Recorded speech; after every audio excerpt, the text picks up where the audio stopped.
Yo, what's going on, y'all? Back here with another edition of the SNOBHOP podcast. Hey, man, I've got a very esteemed guest here. This is a friend of the show, one of my first friends in advertising from my very first job.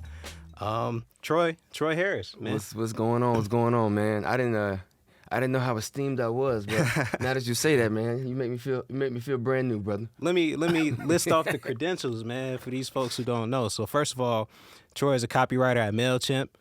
He's co-owner of a media platform, Grits and Gospel. That's right. Has a Substack, For Lack of a Wetter Bird.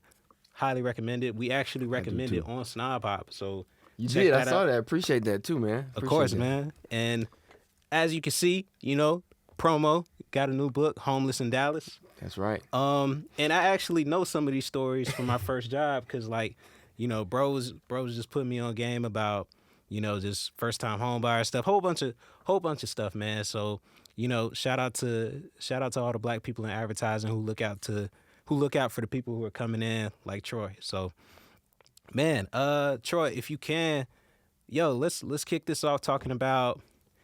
Let's start with stuff you want to promote. I always hate when podcasts leave that to the end. Yeah, they're normally at the end, like before you get out of here, what you got coming up? Yeah, so let's kick it off with that. What you got going, man? First things first, my man said. So, first of all, thank you, man. As you said, friend of the show, friend of the company SNOBHOP. Been watching you grow that. So, I think we should actually recommend SNOBHOP on For Lack of a Wetter Bird and Substack. So let's just start there. My newsletter is called For Lack of a Wetter Bird. Obviously, pun intended there. It's just a newsletter I send out semi-regularly to kind of showcase my writing skills, keep my chops sharp, tell funny stories. Some of them are sort of like life lesson-y. But for the most part, it's just a way to sort of like exercise that writing muscle. As a writer, it's very important to kind of like always, what would you say? How would I say this? Always find a way to not get rusty, right? Gotcha. And so there. The biggest thing right now, of course, is Homeless in Dallas. It's my second book. Homeless in Dallas is a collection of short stories about a time when literally I knew two things in life. One, I was uncomfortable, and two, I was in a foreign land. As it turns out, I was just homeless in Dallas. We can get into the reason why I was homeless in Dallas later in the show. But yeah, it's a collection of 8 stories, all of which sort of teach different life lessons that can apply to pretty much any part of your life, whether you're homeless, whether you're in Dallas or not. Most of these happened 10 years ago, back in 2013. But there's things I learned kind of on the streets, figuring stuff out, chasing a dream that I really wasn't ready for at the time. I just wanted to be an entrepreneur. I wanted to be a writer. And 10 years later, I realized I am one now. And these were very impactful situations. So you're going to laugh. You're going to be inspired. You may cry. You may call me like, Troy, what the hell is going on? But it's great stories. And then finally, of course, just promoting Grits and Gospel as always. As you mentioned, I'm one half of the media platform, Grits and Gospel. So shout out to Sam Floyd, my best friend, lives up in New York. He's the CEO. I'm the CCO there. We've been running that since 2016. Collection of writers. We write about music, being a millennial, money management, poetry, life, humor, you name it. To date, we've probably featured about 60 different writers. And speaking of which, that was my first book we released back in 2018, which was the coffee table book called Soul Fuel. So all that you can be found at troyharris.me if you want to go to. Damn, I guess that's why they keep it to the end. No, this is good, man. This is good. With all that said, though, I do want to. So before we get to the stories, like you said, people don't know. Like your career has had a lot of changes over time. Like when I met you, you were in project management. You were killing it, but I knew because we had always talked about it. You wanted to be a creative. Yes. Right. Can you talk a little bit about, I guess how you made that jump to creative to really recognizing that it's not a zero-sum game, that you can be a writer on your own terms, and that maybe I'm going to start here, but I'm going to go there?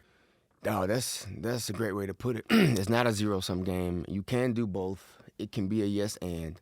So project management, I kind of just slipped into. As actually right after I was homeless in Dallas, I ended up coming back to Atlanta, really on my ass. You need to go back home. I'm from here. Grew up on the east side. My mom still lives in Varsity Chapel, her and my dad, so I went back home. And at that point, it's like I'm 24 now. It's time to find a real job. And in the meantime, I started working at Smoothie King up the street. just to kind of like be like, okay, I'm not going to be the type of person that's too prideful to not get a little bit, even though I don't have a lot, right? And so my initial instinct was to not do nothing until I got a regular job. I was like, nah, I still need to show the universe that I'm like willing to make small steps. Worked at Smoothie King for about 5 months, the one right by the house I grew up in, which is funny because, you know, people hadn't seen me in forever. I went to fam at 18, came back home at 24. I'm seeing my mom's friends, folks from church. People up in there, they're like, Troy, you work at Smoothie King now. I'm like, yeah, you know, I'm the manager up in here. I just come over here and help out a little bit. But really, I was just a regular employee working with high school kids. Just trying to make it. And that's how I ended up slipping into project management, because that was the first job. That was like a college hire program. So I didn't really want to be one, but my idea was to get back into advertising and marketing, which is what I was doing during my internships in college. Internship in college, I started off at a finance stop. After my sophomore year in Orlando, hated that. But even then, I was designing the clothing line while I was doing that. Right? I've never really been super into fashion. I know you can't tell because of the corduroy Troy. Just playing. But that's when I really started like sort of realizing it can be a yes and. Like during the finance gig, I'm just down there in Orlando, hot as hell all summer. But I'm sketching out little things and stuff like that, right? Concepts. And creativity can find itself in many ways, right? It was just something for me to do while I had the gig. So by the next summer, I ended up working at Procter & Gamble. I'm like, okay, this is real sweet. Like, paid a lot of money. But I'm like, well, where are the commercials and shit at? Like, I see all these brands in here. I was working in hair care for African-American and Latino women, right? My whole job was to figure out why, how many of those demographics why they weren't buying Head & Shoulders, and what could we do with Pantene, Aussie, and I think the other brand was Aussie, Pantene, Head & Shoulders, and one more I can't think of. But out of that entire portfolio, that huge-ass billion-dollar brand company, they had one black product. And I started realizing, like, the media landscape is kind of twisted. But I took that into my next gig, which was my first actual advertising gig in Chicago. Still in account management. But during that, I was writing a movie script during that summer. Shout out to The Hill. Shout out to Iman. Iman Sandifer. I was writing a movie script during that summer.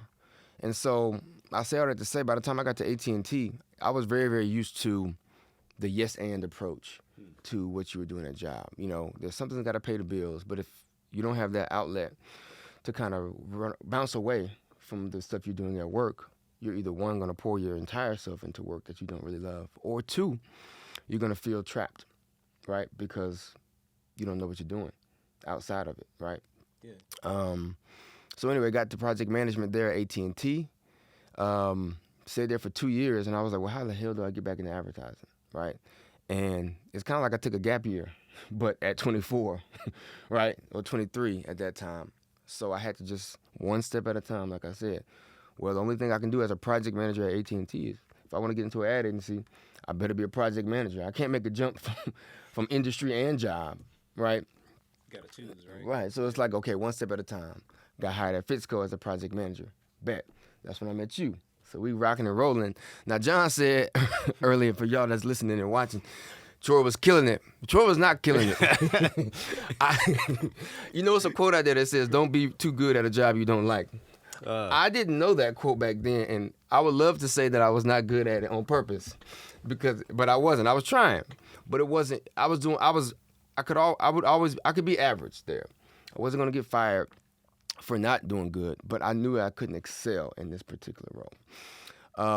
Started working through a little bit of projects. Shout out Sherm over at Fitzco, Mitch Bennett. They started seeing some things. We worked on that Coke campaign, remember? And they let us 1,000 songs. Yeah, 1,000 songs. Yeah. So I, as a project manager, they pulled me in to write a few of those songs, and we ended up winning some awards off of that. Cannes Lion is in my portfolio now because folks saw that I was thirsty enough to want to do extra stuff at work, and then that's when I knew, okay, cool, this may be my time. As you know, in advertising, the day you get a client is the day you start losing it. As soon as momentum gets going, I get laid off from Fitzco. So now the journey begins again. So then I start working at Home Depot as a email specialist. But I was a project manager still. Still had to, but I'm doing email, and that's advertising focused. So I'm like, okay, cool. But while I'm doing that, I'm releasing the Soul Food Coffee Table book. This is 2018 by now. So I'm still moving, still doing the yes and approach, right? And then, of course, I get hired at MailChimp in 2019, but still as a project manager. Still good at my job. I got it better by then, but still didn't think I could be great. So I was just honest with my boss, and my current boss now essentially was just like, look, man, we cannot hire you if we don't have a role, right? But I want you to be on the writing team because I've seen some of your stuff. And funny enough, the only reason they saw some of my stuff is because I would put stuff on LinkedIn just to promote the work we were doing at MailChimp. And the way I wrote the LinkedIn post just on my regular page apparently struck them in a way. It was like, this is the type of vibe we need for these social posts that we do for MailChimp. Then people find out about the Grits and Gospel, but I have been writing articles on there since 2016. You know, some articles got thousands of views. Some of my favorites still got 40 views to this day, right? But the idea was like, keep going. And that's what she told me. She was just like, look, man, if you have to keep it going on your own.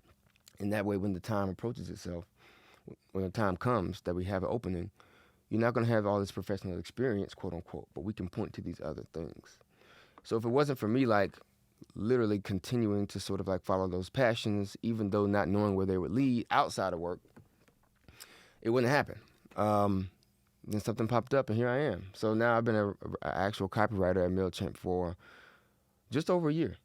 And if you consider all that time, all those small steps of me wanting to be a creative, of me writing since 2016, of me being homeless in 2013, it took 10 years to actually get paid for what I want to do at job. But I like what you said about like having a yes and approach to things. Like, because you never know. The thing I've kind of tried to condition myself to learn is that you never really know what door is going to open where, that's going to lead where. Mm-hmm. So you got to kind of just recognize, like, case in point, not to make it about me, but like I did that joint on the album a couple like 2 years ago or 3 years ago. Mm-hmm. And you know, I interned here like 10 years ago, right? With the hope of, man, I'm gonna get on the album, I'm gonna get signed, something's gonna happen. And of course, none of that happened. Yet. You know? I mean, the beats weren't good, just a whole bunch, but I had to learn, and a lot of the things that I'm doing now are because I have relationships that I cultivated back then. Like the fact that we're even here, it's 10 a.m. on a Sunday. Most people can't make that call to be in there and say, hey, can I do this? But, you know, that comes from years of scrubbing toilets and shit. And then even getting that record was a whole bunch of yes and, because around here, you know, there needed to be help with social media. There needed to be help. There needed to be someone who was good with cameras and stuff like that. And like, if you're closed-minded, you're like, no, I came here to do this one thing. I'm only gonna do this one thing. Right. And to your point, that could have shot you in the foot with your opportunities. It would have. And I think a lot of times people don't have a yes and approach. Mm-hmm. And I love your story because it's powerful in that Thank you, man. You recognize that, okay, you know what? This is probably a step or two removed from what I want to do, but I'll take it. And then you figured out your spots from there. And now you're where you want to be. Yeah. You can't. It's very rare that you just anything in life. I'm not saying that it won't happen. It's very rare that you move diagonally, right? It's either up a level or over. If you want to move over and up, you may just have to take. You can't take the hypotenuse. You may just have to go one. Right. Right. I mean, it's not to say that it can't happen, but it's just very rare, you know, that you can get both. And so the idea is to keep moving. It's the same thing with crosswalks. It's not like you can walk straight through the middle of the street and go up and over. So that's the way some things are designed, man. And you got to have that patience. Well, I wanted to ask you, too. I know you did some upskilling during the pandemic because of One School. Yes. Right? Oh, I forgot about that. That's right. And shout out to Sherman. We got to get you in here at one point. Sherman's going to be loving this. He comes up in here. Hey, man. Sherman's another one of those people who's just good people who, like, looked out in advertising. He did, man. And he did. It was dope seeing that he was an instructor of the program. And just to give them a little bit of a plug, I don't really know nobody in the program, but just because it's helped a friend of mine. Like, can you talk a little bit about that? So One Club for Creativity. Yep. Right, they do the One Show. I think they have the One Club Awards or the One Show Awards. That organization has a thing called One School. or one club school, one school. It's a portfolio school for folks that are either early in their careers in advertising or specifically trying to make a pivot. Creative portfolio school. So it's copywriters, and designers, essentially. Everybody's so multi-hyphenated now. I mean, we have photographers in there. We have specific AUI folks doing like abstract user experience, user interface, stuff like that too. We had some folks in there that were specifically digital storytellers. So the industry is different, but traditionally, it's, you have a writer, you have an art director. So Sherman was the instructor for the Atlanta school back in this time, 2.5 years ago now. So this was 2021, from I think maybe like April to June, July-ish.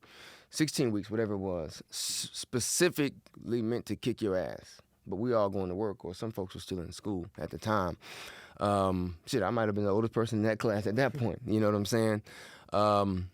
But it was great, man. We got a chance to answer different briefs, real-life briefs. Some of them were actual real-life briefs. Worked with brands like Clark's. I think it was Popeyes. We did, what was the Upstart? We did a couple Upstart brands, like Uncle Nearest was just getting going back then, trying to tell their story.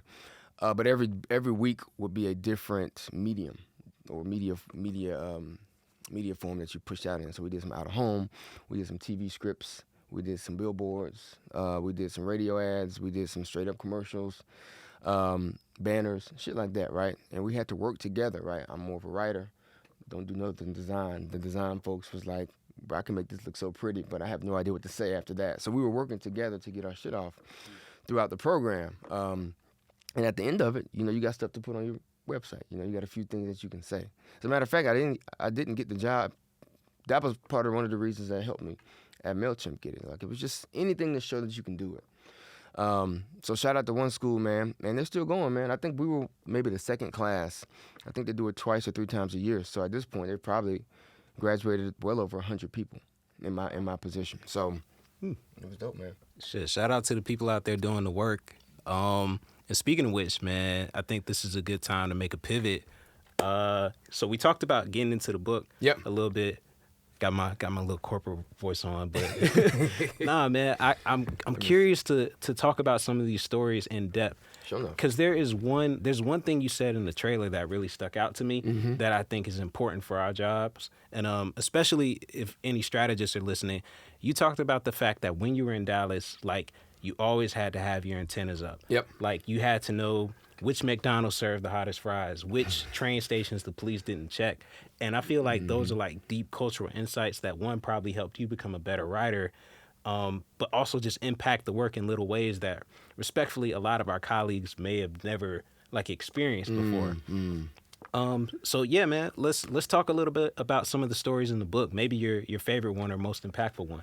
So I have 15 of these, actually, but it was very, very important to, first of all, make them the best. Like, you work in music. I'm sure Dre and Big Boy up in here probably got thousands of songs we haven't heard at this point.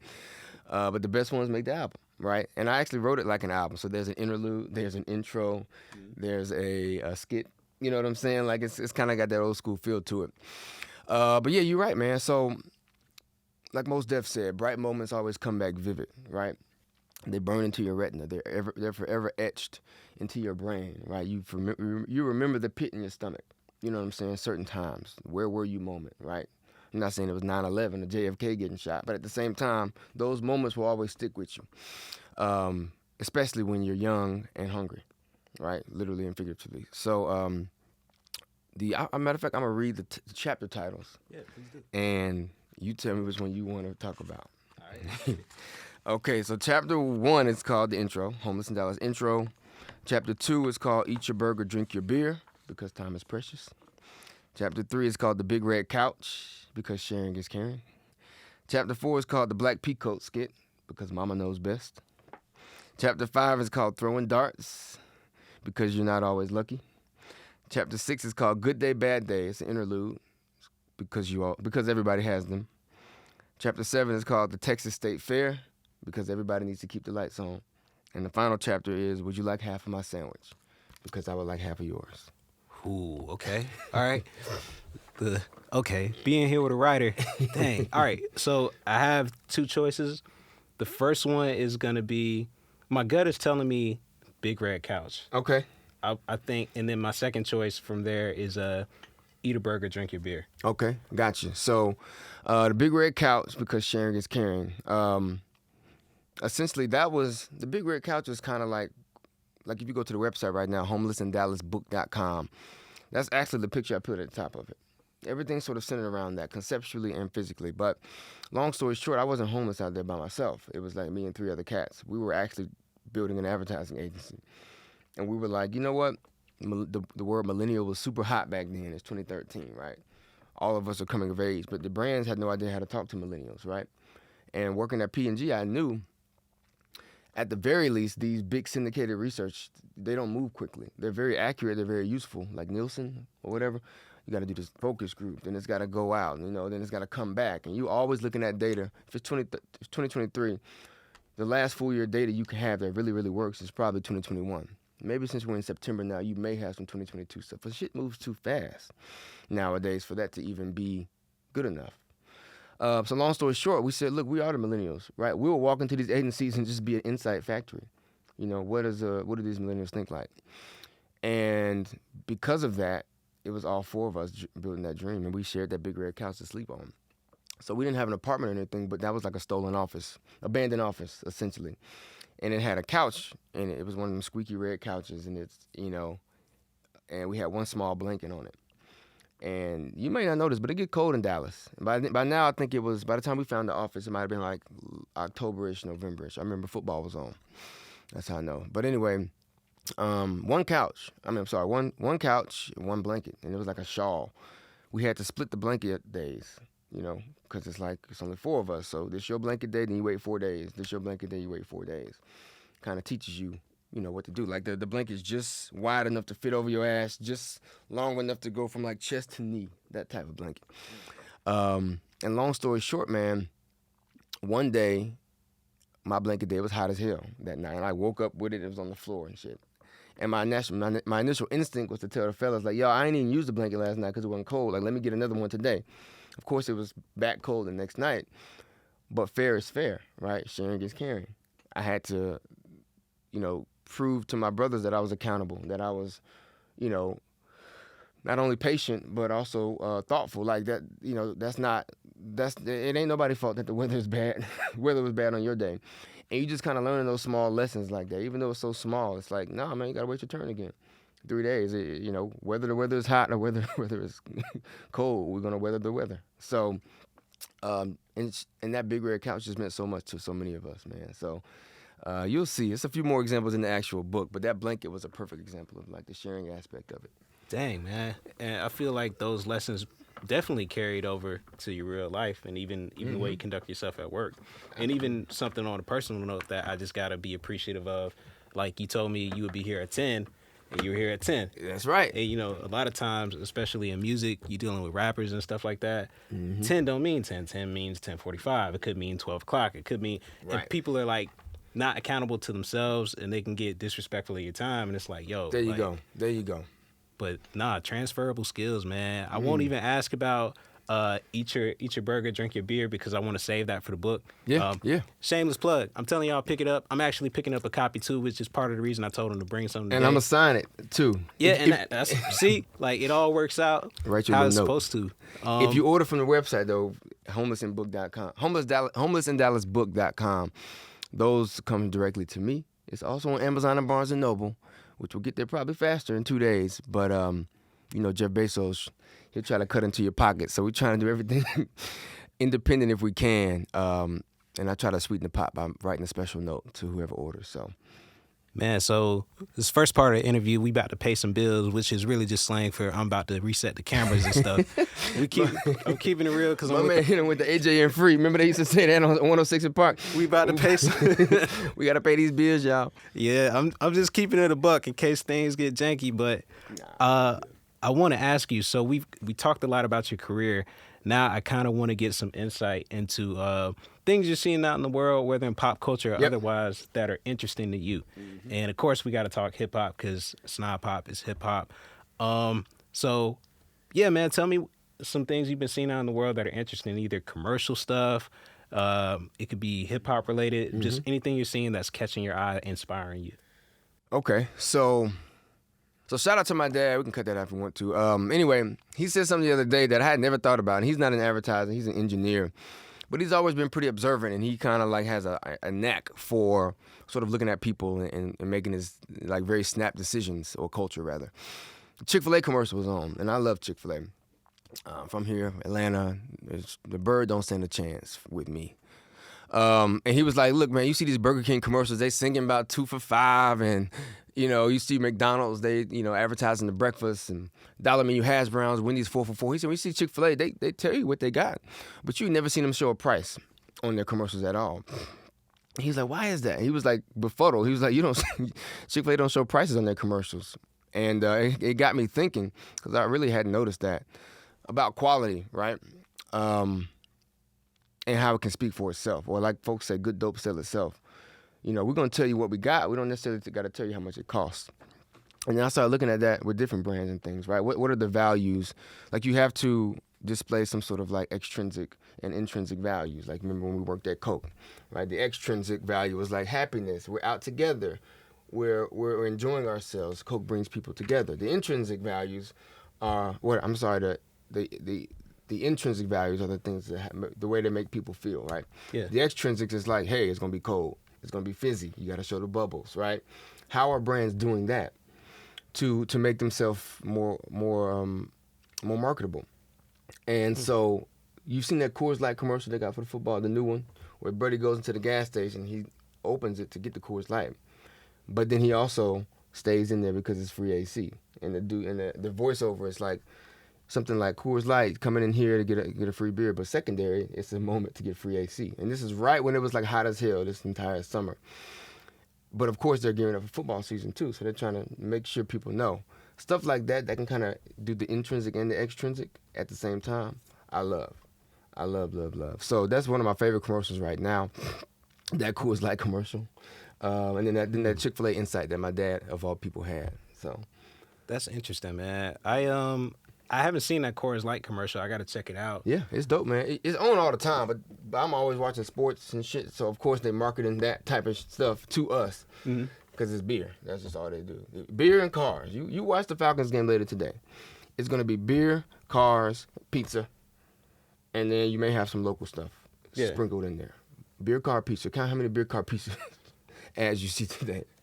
And then the occasional like U.S. Army commercial and stuff. They're gonna get you, especially during November. They're gonna get you. It's smart. I mean, they know what they're doing. Like I think I saw some clever work the other week. It was like some generative AI shit. It was from the people who made Got Milk.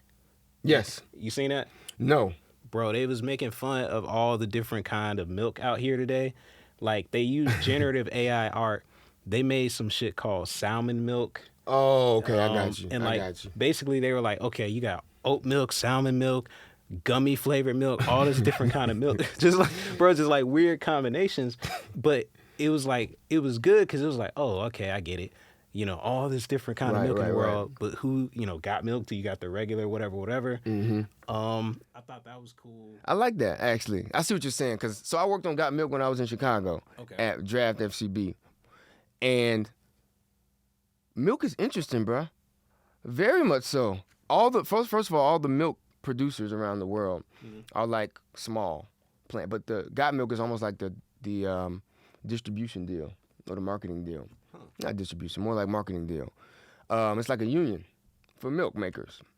All these smaller brands, and they go to war against so many different categories. Because first of all, it's milk. So number one, they're going to be going to quote unquote war against the soy milk or the non-dairy milk. But number two, they're going to war against orange juice because milk is consumed in breakfast. So they're warring against orange and apple juice as well because like when else you going to drink milk if it's not 9 in the morning, right? They are complementary goods to cereal, of course. The more cereal you sell, the more milk you sell, just like peanut butter and jelly. But it's just so deep with the milk, bro. So when you said that, I'm thinking like it was an advertisement for them. But I see what you're saying. They were shitting on the other milks. Yeah, I told they'll go to war with anybody, bro. It's like, and I believe AI, being what AI is, probably was like, shit. Why wouldn't there be salmon milk? Why wouldn't there be, I don't know, cardboard milk? Like he probably has no clue. So it's interesting that you said that, man. The milk people going to war. I want you to cut that out because I'm gonna put that somewhere. Yeah. I was surprised. Yeah. Also, when I was there, this was back in 2012. Mm-hmm. Carmelo Anthony was our spokesperson for chocolate milk. Okay. So it's both milks, got milk. And the Olympics was happening in London. So it was very relevant. That was that summertime. Chocolate milk was advertised as a refuel beverage. So they're going to war against Powerade. They're going to war against Gatorade. You think I'm playing? Going to war against water. I respect. They had my man Carmelo doing the step back in practice and coming over and grabbing the chocolate milk with the mustache.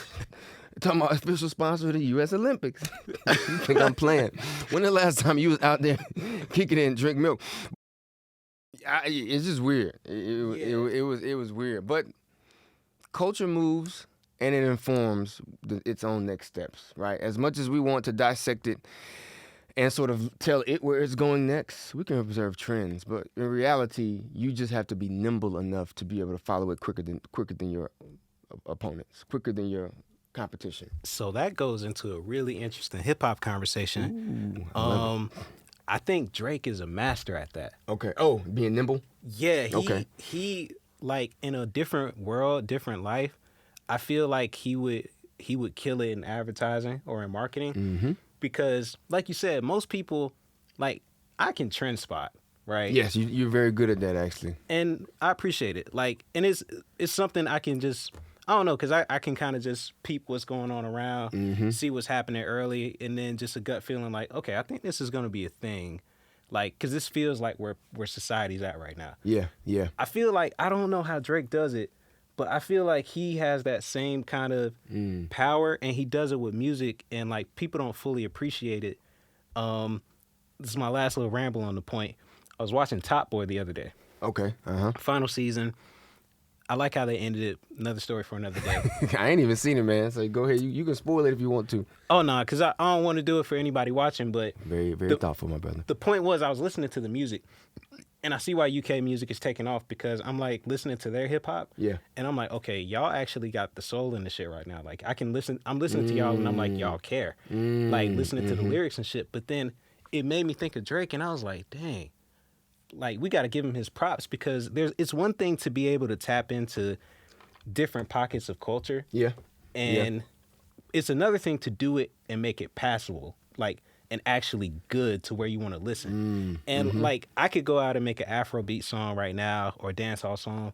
It doesn't mean it's going to be, like, good enough to where a regular Afrobeats fan will be like, yeah, press play on that. Right. But I think, and this is kind of central to our job, tying it back together, like, I think you have to be able to tap into different cultures and really be dialed in enough to actually make shit that matters to them. And it's a hard thing to do. Like, it's part of the reason that a lot of brands kind of like fall short and shit. Like, especially because they don't have the people in the room, one. Right. Like, that's like the top thing. They don't have the people in the room. And then the other thing I'm noticing, and I'll toss it back to you, is that, like, for as much as we talk about, like, diversity these days and, like, needing us in the room, I've also noticed that we need more of us as, like, decision makers. Like, it kind of doesn't matter if I'm in the room, and not saying this happens to me. I'm at a good shop. Shout out to the home team. But it has. I remember, you know, back in the day, you know, it happens, and it's really nobody's fault per se. Yeah. But you don't get spared because you're less informed. Right. You dig what I'm saying? It just means that your ass needed to be informed. But you know, it's nobody's fault. It's hard to kind of put a pin on it, but it happens, right? Yeah. And shit, that's how you win. Yeah. And that's how you lose. Yeah, because you got to pick one. Like you said, the game doesn't care. Like, for sure. Speaking of cultural influence too, curious to know where you see things going in 2024. Like, is there any interesting, like, trend popping up, or is there anything? Matter of fact, because we're a hip hop podcast, on the music front, man, who are you looking forward to, man? Okay, so, well, since we're in here, I was, you know, that Killer Mike said Dre got a whole tape, and then he came back with like, nah, man, I think I was just playing. He wasn't playing.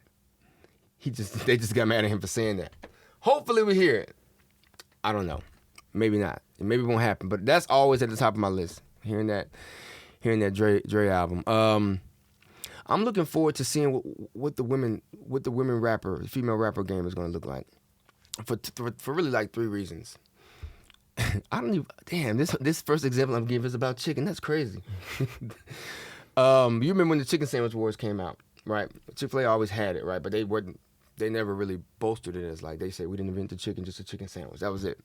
Then Popeyes came out. It was like, oh shit. And then pretty much everywhere now has a chicken sandwich, and we watched it come out. But now that market has been sort of like stabilized, right? Mm-hmm. We're not standing in line for chicken sandwiches no more. Blah blah blah. That's how the female rap game is right now. I think we saw a boom probably about 5 years ago, where it was just like boom, boom, boom, everybody's coming out, and now I think it's sort of like sort of like calmed down in terms of the spike in growth to where they're allowed to have nuance now, the genre in itself or the batch of rappers. In many cases, there was not enough space. It's like the one black character in the show. Yeah. That person had to be a little bit athletic, had to have slang, but also had to there were so many things that black, like Gerald and Hayana, there were so many things he had to do because he was carrying the whole black person. With the women rap game, there's so many of them now that they've carved out their own space to be comfortable, and now you can see who they really want to be, right? You know what I'm saying? So you got the Cardi B situation where, but she's got Offset with her, right? Is she the Jay-Z or the Beyonce or vice versa? Are they even trying to move as a couple in that regard? Does that help or hurt her career? Megan Thee Stallion with the Tory Lanez situation. I'm back, I'm out. I told y'all what the deal was, and now I feel super empowered and I have an army behind me because I don't know why, but it made people so diametrically opposed. Like it was it was just such a polarizing situation to the point where now those fans are going to be on her even harder. I want to see what she does with that. You got polarization with Sexy Red, right? It's like, why is she talking about her booty hole being brown? But now it's Ski Yee, and it's lit. Like, what does that mean, right? Rhapsody, folks like that are always still on the conscious tip. No Name just had the tape out, stuff like that. But you got enough space now where you don't have to only have one. I'm looking forward to that in 2024. Like, how many new folks are going to come through? What is it going to sound like? How is it going to be? That's an interesting insight, man. Like, I've never thought of it that way, where it's like, like naturally, yeah, like you said, it's always been the one. It's always been, okay, this generation got Lil' Kim, this generation got Trina. Right. For a second, Kaya was out. It was always one, but you can't really see what a thing is going to be until there's room for expansion, because once there's room, now you can get a spectrum. Nuance. Right. Yeah. Right. There you go. It's like, because like, I have those conversations too, like with my brother's sister, other people about like Sexy Red and shit like that, for example. And she's getting a lot of flack right now, but I'm just keeping it a buck, bro. Some of them tracks them shits is slapping, bro. Like, yeah, I mean, it's like motherfuckers be riding. They do, yeah. And it's like motherfuckers are being like people. I haven't heard all the tracks to specifically talk about them, but Pound Town then. What is it? We were just talking Pound Town and Ski Yee, right? Yeah. Somebody might have been you a long time ago. Somebody was like, the Trinidad James situation, right? The best song should be a second one. The first one is like, I need to get attention. The second one is like, I'm here to stay. Trinidad James did it the opposite way, all gold everything. Then the next one, you can never live up to that. But if you start here, Ski Yee is actually a better song and has more legs than Pound Town. Pound Town just had a very, very interesting first line or first verse. Yeah. So she did it the right way. That bought her an extra 8 months of relevance right there just by doing that the right way. You had, first time we heard Thug was what? I'm a Stoner? Yeah. Then it was 2 months later. If it ain't about the money, come on. See Right. what I'm saying? You got to go up when you first come out, or people will say you never topped your first one. Yeah. The Illmatic syndrome. Ooh, yeah. And guess what? It was written as a great album. But it took him till Stillmatic to really be like, no, I'm still that nigga, y'all. You know what I'm saying? And he had to name it after the first one just for us to be able to think that. And then you know what I'm saying? Like, it makes people sort of nervous. That sophomore situation. But to Sexy Red's point, I think that was a perfect order for those two songs to come out. Yeah, start with Pound Town, then go. Because even she got that joint Hellcats, and she previewed a joint on her Instagram the other day, and admittedly I was like, okay, I get it. Like at least her sound, I'm like, yo, this shit is crunk. And we've been missing this shit. I'm like, it's coming back. And That's crazy. I hadn't heard that word in so long, but I'm like, it's crunk now I'm music. interested. I might need to check this out. It's crunk. Even the Ski song, like, it made me think of like old school Crime Mob. Like, I could easily hear Diamond and them on that shit. Damn, that's cold. I didn't even think about it like that. Same like vocal register and all that shit. Yeah, Like stiletto, Ski. It's almost, it sounds similar. They obviously they different songs, it's different eras. Right. But like that song and then this song she previewed or whatever, it was like some tear the club up type shit. And I don't know if it's a subgenre or whatever. It is very specific to, like you said, crunk. I won't say anthemic, but call and response almost in its own way. It encourages crowd participation. So, like, you can make half of it, like what comments say, half of it is what you say, and half is style. That's how you get rich in terms of music. We was the first time you heard King is Dead, and Future said, I know, we used to probably listen to it at home. He's like, God damn, this shit is kind of like, why Future doing that? Well, you go to the club, that's the one line everybody says out loud. Oh, man. But when we first all heard it privately, we were probably like, this is very strange of him to be doing this in this juncture. But half of it is what you say and half is style. When you go to the club, no, that's the song, that's what they yell out. So, to your point, the stilettos pumps thing, I never thought about that. But the idea is that everybody in the club is saying that part. Yeah. Same way they're saying ski. And like you said, like, I think there's a third part, which is also setting. Like, okay. I was here yesterday, and one of the homies was playing the Travis Scott album out loud. He was just playing all different kind of music, and it hit differently when it's out loud. And I think even to what you said with Future, like, it sounds strange when you're at home because that's not a song for the headphones. Like, that's a song for like a venue. Right. Like, I'll never forget my first year in college was when Watch the Throne came out. Okay. And admittedly, I played it in the car with one of my friends, and like, I wasn't a fan of a lot of what I was hearing. I was like, man, this shit ain't da-da-da. Okay. Like, okay. you know, I heard Niggas in Paris for the first time. I was like, I don't know. I'm trying to think. We heard so Niggas in Paris didn't come out before the album, only Otis. Nah, only Otis. Wow. So then... So the first time we heard it was probably like, damn. Okay, go ahead, my bad. Oh, no. That's so crazy. Just to wrap up the story, the thing that made me a fan of the album was I went to a party in the AU.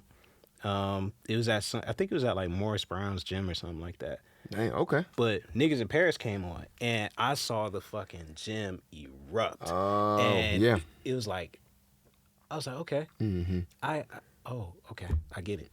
Right. And like from there, I listened to the album with a new lens, and the shit kind of just grew on me because like it became a part of my college experience. But I didn't get it. I didn't fuck with it when I was in the car. Right. But when I saw it out loud and when I was in the midst of the energy and like everything's around, it's like, oh, okay, this makes sense. I get it now. It's context. Everything has to have a context. Matter of fact, if it don't have context, it ain't gonna apply. Right. You know what I'm saying? It's the same reason we eat breakfast food in the morning. Like, why do we do that? Or why do we have breakfast food, lunch food, and dinner food? Like, it's just the context around it. But like, I can eat a waffle at midnight if I want to. I can make a sandwich at 9 a.m. This is what I want to talk to you about a few months ago, and we never got around to it. But I think this would be interesting for a snob hop situation too. Well, Okay. like outside of this writing or whatever, the context of the music, like you said, the Friday releases. I wanted to bring back the Tuesday releases. Hip-hop. And I say that because you have two options. You can release on a Tuesday or on a Friday, maybe. It's not just some hip-hop purist shit, which I am. It's the context. If you release something on a Friday, there's a different vibe to Fridays. You could be traveling. Some people take that Friday off and they're headed to go visit somebody on a Friday. So you're on an airplane listening to it. Maybe you got paid that Friday, so you're a little bit happier, right? Maybe you're busy that weekend and you don't get a chance to check it out as much as you would have wanted to because it didn't fit what you were doing that weekend. Maybe if I come out with a turn-up album, that'd be great for a Friday because we're going to listen to it all weekend because maybe we're hitting the club that night or whatever. It makes the hip-hop less likely to stick as albums, right? We're already kind of moving away from the whole album sort of like storytelling vibe anyway, and it's more so singles-based, I would say, for sure. but Tuesday gives people time for it to sit, and it may stick because on Tuesday I have a lot more transit time. Maybe I spend an hour getting to work, an hour getting home. Tuesday, Wednesday, Thursday, and Friday. That's 4 days I can figure out. I can have time for it to sit with me in different areas of my life. Maybe I'm drunk all weekend and I wake up on Monday and be like, yeah, that was crazy, man. That new album was out. And now I'm back at work and it's like, well, what's coming out next Friday? Like, you know what I'm saying? And so that's all about the context. Like, did you listen to it when you was tired? Did you listen to it first thing in the morning? Right. Did you listen to it when you was in the club? Did you get a chance to play it while you was in the shower?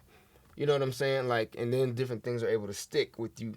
But on the weekend, life isn't as, I would say, It's not busy.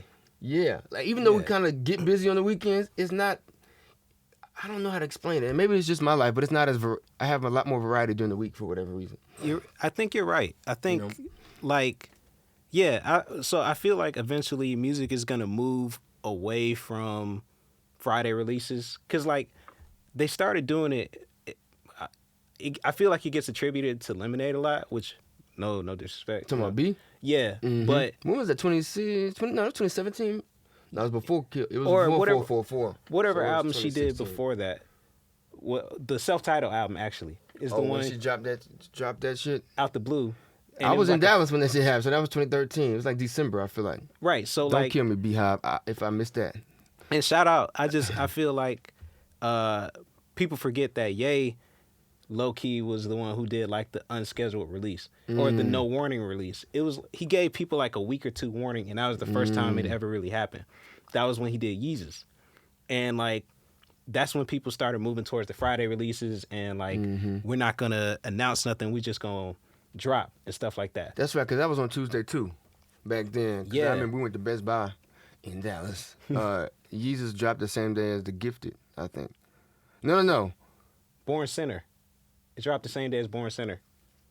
Because there was a whole bunch of talk Because about Wale whether was Cole, coming out, right, and whether Cole would move his date once Kanye said it, and he said, "No, I'm not gonna move it."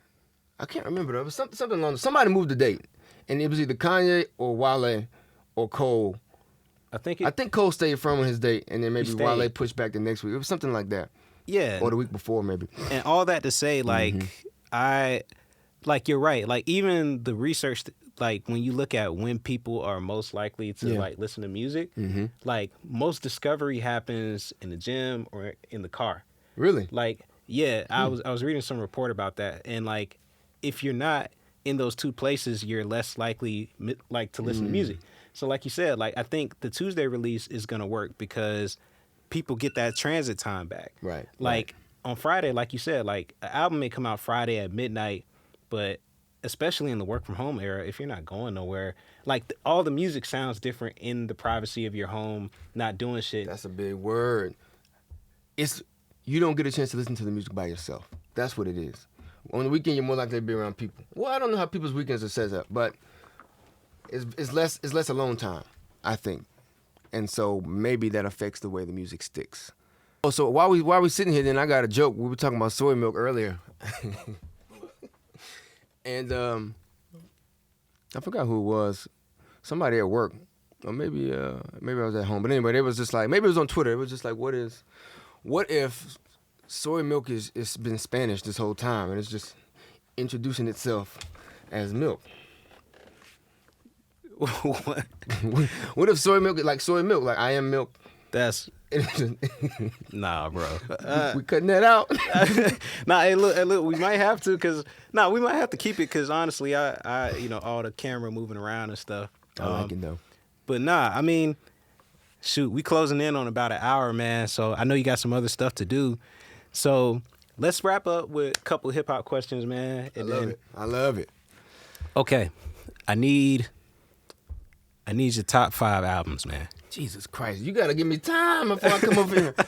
Oh Lord, Or at hip hop least- all time. Hip hop all I can time. do this. Oh, yeah. I just need a little bit. I just need a minute. All right.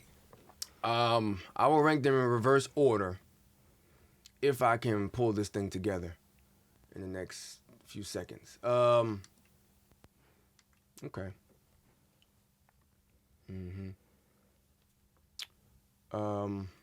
Jesus, boy. All right, number 5 is Black on Both Sides. Most Def. Great to listen to alone. I listen to every road trip I have. 1999. Love it. Album number 4,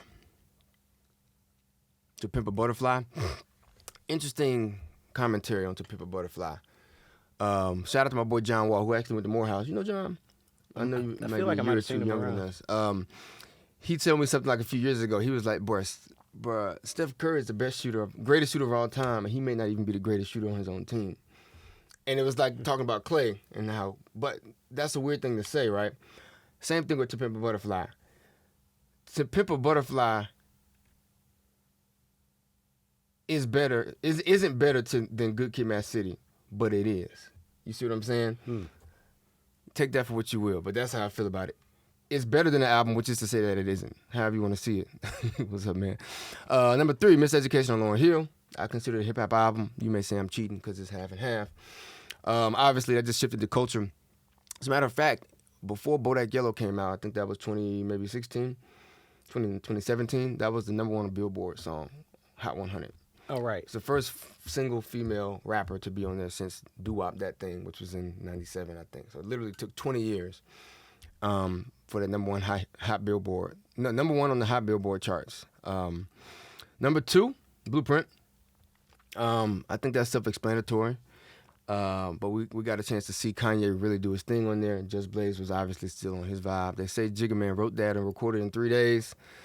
It's got everything you want, from the samples to the references to Slick Rick early on, with the Rulers back on track 1, all the way to You Don't Know, which is a banger for years and years. And number 1, and it's not because I'm here. I promise you it's not, but it's a Criminal. And the reason that is because of what it meant to them, how they felt they got cheated on Southern Playalistic and ATLians. And it had the vibe of if you want something right, you got to do it yourself. Which means that they're not going to give us this other half a mic for Southern Playalistic, which Big Boy talks about. Obviously, you can tell they took it personally because they play on Chunky Fire. They play the quote from the Source Awards. And yeah, I think that's it, man. Those are my top 5. So number 1, A Criminal. Number 2, Blueprint. Number 3, Miseducation. Number 4, To Pimp a Butterfly. And number 5, Black on Both Sides. Also, interesting fact about A Criminal. It dropped, I think, September 28th or something, 1998, maybe something like that. But that day, Tribe drops Love Movement. Jay-Z drops Hard Knock Life. They drop A Criminal all on the same day, man. So that's wild. I asked this question on TikTok, and this will probably be or maybe, I don't know, we got like 2 or 3 minutes. We get asked this now. I was wondering what the best year for hip-hop was, and I had 3 choices. I think I had 94 because that's Illmatic. A couple other joints dropped that year. I had 98 for that reason you just mentioned, and my other choice was 2013. Black Star dropped that day too, by the way. In 98? Yeah, the same day. You got Tribe, Mos, Talib, Jay-Z, Big Boy, and Andre. Go ahead, though. Didn't Miseducation drop that year too? I think it did, 98. I think it did, but not the same day. Okay. But 98. But those all 3 were on the same day. I wrote an article about this shit like a few years ago. It's called The Birth of Postmodern Hip Hop. Yeah. What was the last year? Because I'm going to tell you which one I like the best. Last year was 2013. Oh, what we just talked about. Yeezus Born shit. Sinner.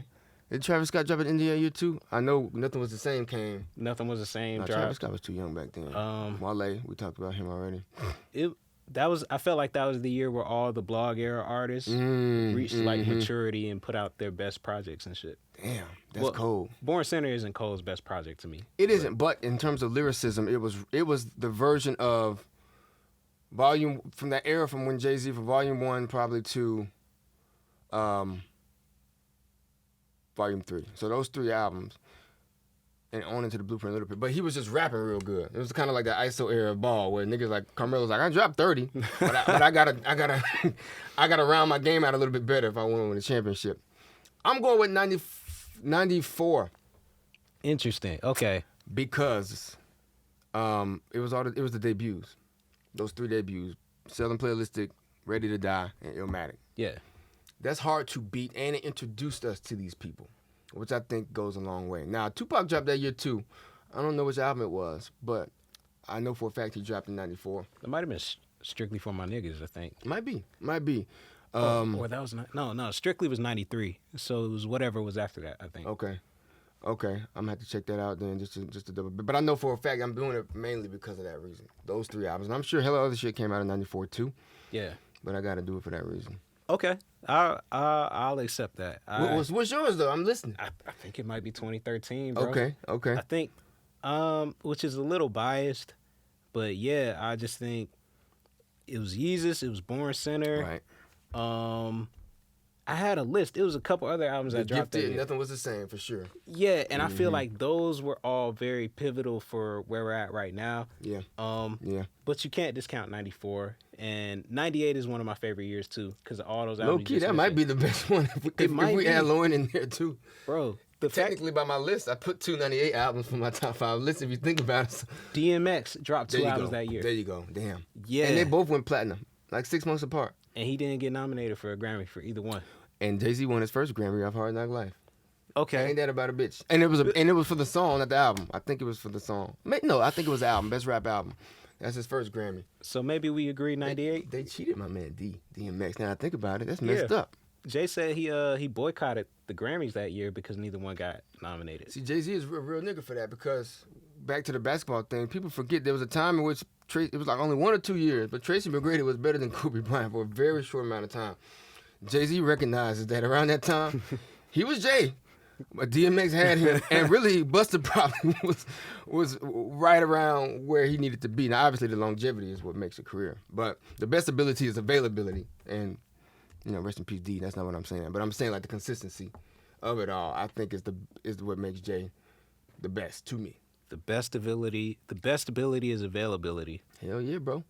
It's not about greatness, it's about sustained greatness. That's real. Shit, that's what Drake is showing us. Fucking yeah, he is. Damn near 20-year run. He is. And I'm not the hugest Drake fan, but I respect him, man. And it's very difficult to do what he does. And so I gotta show props. I just love it because like I don't like the part of the reason he's been able to have a run so long is just like he's just tapped in. Yeah. And then the fact again, like, okay, I'm gonna go over here and do some dance hall. All right, I'm gonna go over here and do some pop. And then it's he's literally LeBron. Right. I get you 30. Yeah. I'm gonna get 10. 10 and 10 as far as like some steals, some blocks. Yeah, some assists, rebounds. What you need me to do? Yeah, we said yes, and he said combination. same thing though.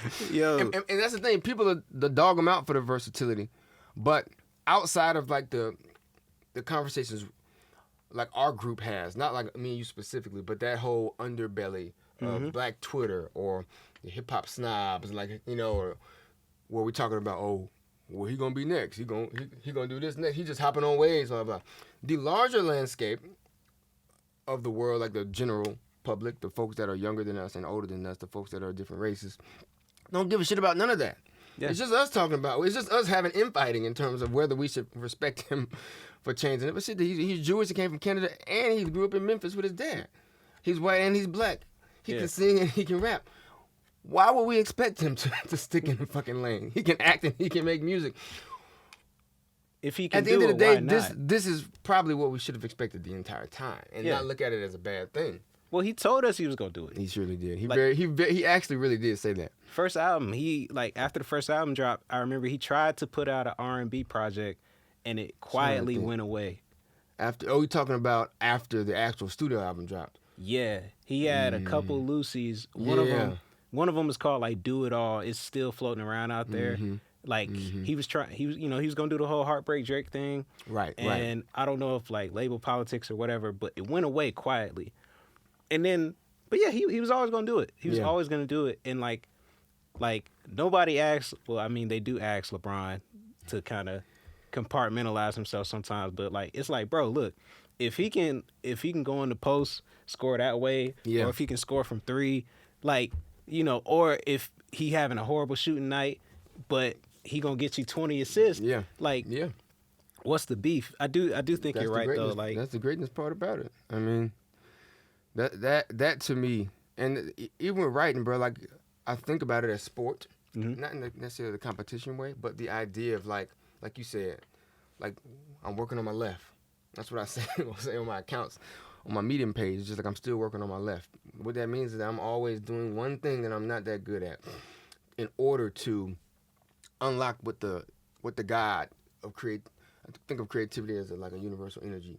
And Yeah. God is in that, right? But God is in the try and the fail, right? God is in the idea that, like, faith without works is dead type shit. So if I'm in here putting work in, something good should come out of it. Whether it's a learning experience, or whether I didn't know how good I was. I'm trying to grow. I got plants in my office now. I'm trying to become a plant dad just because it's like, I want to see what that's like, right? Yeah. Like, I don't know nothing about them. I threw them in here. So, like, when you read the book or stuff that I'm doing, you never be afraid to, like, not necessarily fail, but just try something new, right?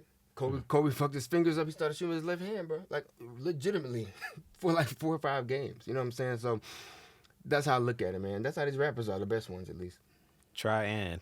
Or I'm getting stuff confused. Try and the fail and yes and. Yep. I think, all right, to kind of wrap, because I know we get, oh, shoot, yeah, we've been here talking. That's rap with a W.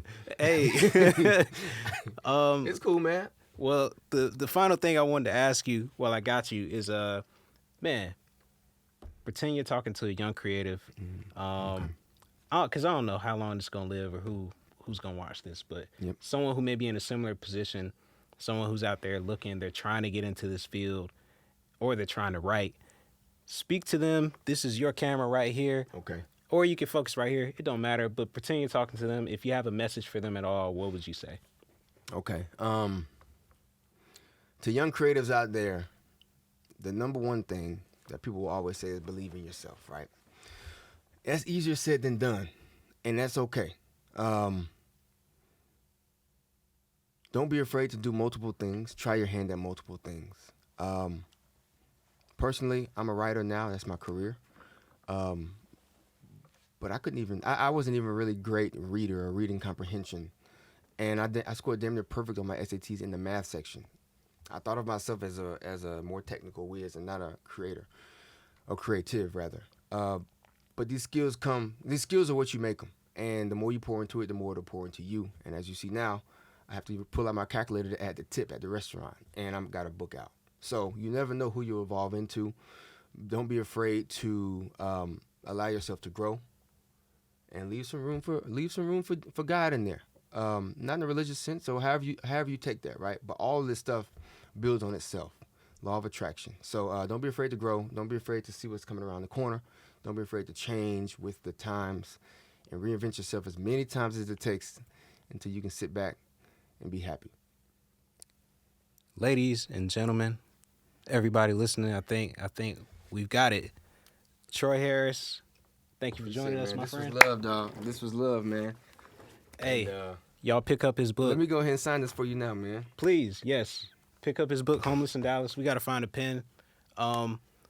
Please tell the people where they can find you one more time. Absolutely. So on all socials, Troy DuBois, TroyDubois. TroyHarris.me.